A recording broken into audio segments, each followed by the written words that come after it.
nation. There are some people in the world who fight an unseen battle within themselves 24/7 with a big smile on their face. They never cry, they never crip, they never whine. I call such people warriors because these people know the art of living life, and they're way better than those people who just exist in the world. 6.5 years back, I met a car accident. I was traveling from Balochistan to my hometown, Rahimia Khan. The driver slept, and the car fell in the ditch. As a result of that incident, I sustained multiple injuries. The list is a bit long, don't get scared. Radius ulna of right arm were fractured. Shoulder bone and collarbone were fractured. Lungs and liver were badly injured. The whole rib cage was fractured. But the injury that changed my life and my personality completely was the spinal cord injury. 3 vertebrae of my backbone were completely crushed. It took us an hour or so to find an ambulance in Balochistan. All the effort went in vain because we couldn't find an ambulance. So I was thrown in the back of a Potohar Jeep, and I was rushed to the nearby hospital. In that Jeep, I realized that half of the body was fractured and half was paralyzed. We were rushed to the nearby hospital. There we came to know there was no first aid. I was kicked out. Then I went to another hospital in my hometown where doctors said, "Take her away, we cannot operate her." And I was like, "Why?" And they were like, "We don't have equipment, you will die someday, you go." I was kicked out again. But I finally ended up in a comparatively better hospital in Karachi. Luckily, I wasn't kicked out, probably that's why I'm alive. So I stayed in that hospital for 2.5 months. I underwent 3 major, 2 minor surgeries.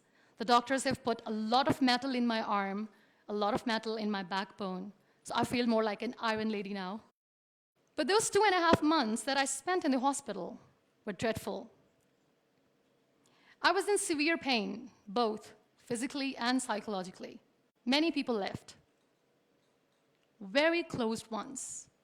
The ones who were supposed to stay with me were the ones who left me when I needed them the most. I was devastated. Life was completely pointless, aimless, colorless. I was tired of wearing the white scrubs, looking at the white walls, doing nothing, sitting idle. I really didn't want to live.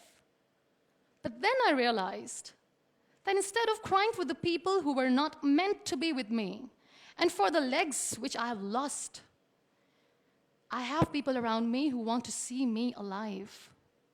I have so much to be grateful for. So let's stop cribbing, stop whining, because it's pointless. The best decision that I took in my entire life was the painting that I made in the hospital with a deformed hand. That's how I added colors in my colorless life. That's how this adversity helped me in exploring an artist in me. That's how this art kept me alive through this whole journey. Then I was moved to Islamabad. I stayed in my room on the bed, confined for 2 years, because I developed multiple pressure ulcers and a variety of infections and allergies. Now, this whole traumatic journey of 2 years and 2.5 months being bedridden, doing nothing, the only thing that kept me alive was art. What a beautiful medium art is, that without uttering a single word, you express yourself. What a beautiful escape it was.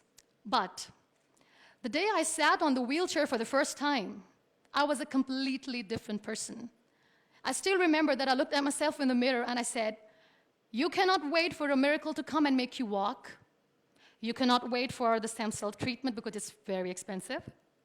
You cannot wait and sit in the corner of the room crying and begging for mercy because people don't have time."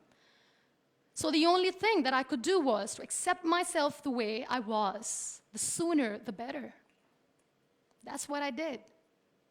I really wanted to make myself financially strong. Let's become professional. I started to find some jobs. A very good friend of mine, Fine Day, updated a status on Facebook saying, "We want content writers." And like a cribber, I commented, "I wish I could." I was called for that interview, and I was hired as one of the content writers for Pakistan's first official websites, heartofasia.pk. Salman Taseer Late was the CEO. That's how I started my professional career. So I was becoming financially strong, stable, content writing was good. I was constantly exhibiting my work in different galleries. I was flourishing as an artist. Life was easy, but I wasn't happy. I was not contented because I was constantly aiming high. I was thinking big. I didn't know how I'm going to do, but I knew that I wanted to do something big for people, for the country.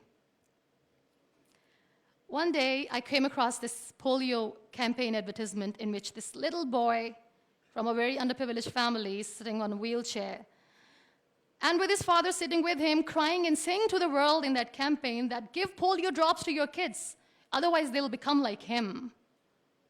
That advertisement shook me from inside. I feel devastated.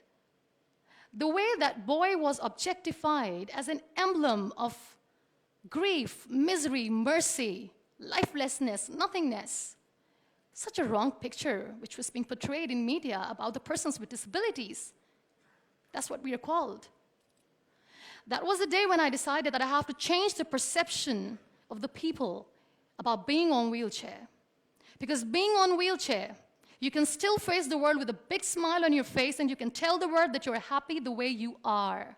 No one has right to objectify us as an emblem of misery or mercy.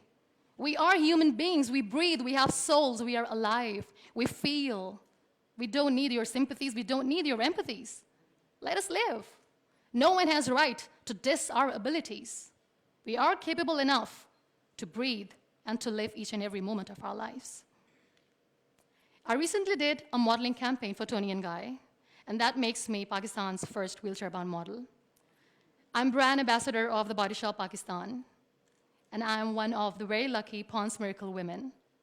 It's always good to know that there are very few wheelchair-bound artists in the world, and I'm proud to be one, being a Pakistani, trying to preserve the ethnic jewels of the country in the paintings adorned by very graceful, strong, and powerful Pakistani women, which I paint. Very soon, I'm going to be Pakistan's first wheelchair-bound TV host. And I'm blessed to have a beautiful 3-year-old son, which, he was here, but he was so cranky. Now, you all must be thinking that why I'm using the word wheelchair over and over again in my talk. This is the very perspective I'm talking about. This wheelchair is not my weakness. This wheelchair is not an adversity. This is my strength because the kind of attention that I get when I go anywhere is priceless. Everyone loves to be in the limelight. I have started enjoying to be in the limelight too. This is the very perspective I'm talking about. This wheelchair has given me an opportunity to explore what I had in me and I never knew it. I feel really sorry for some people who play this blame game. They say they feel caged.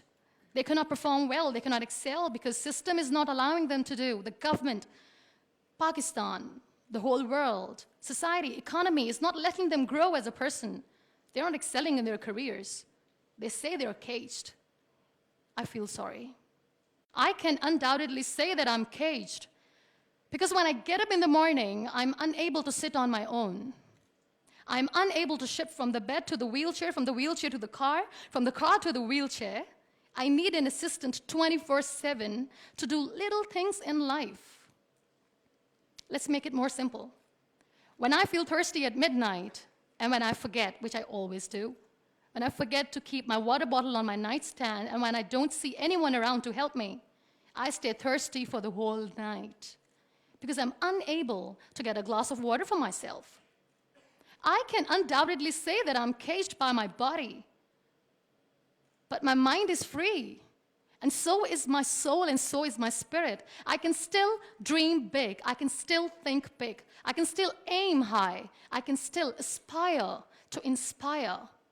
Nothing should stop me. This wheelchair should not be the reason or an excuse of not doing anything in life.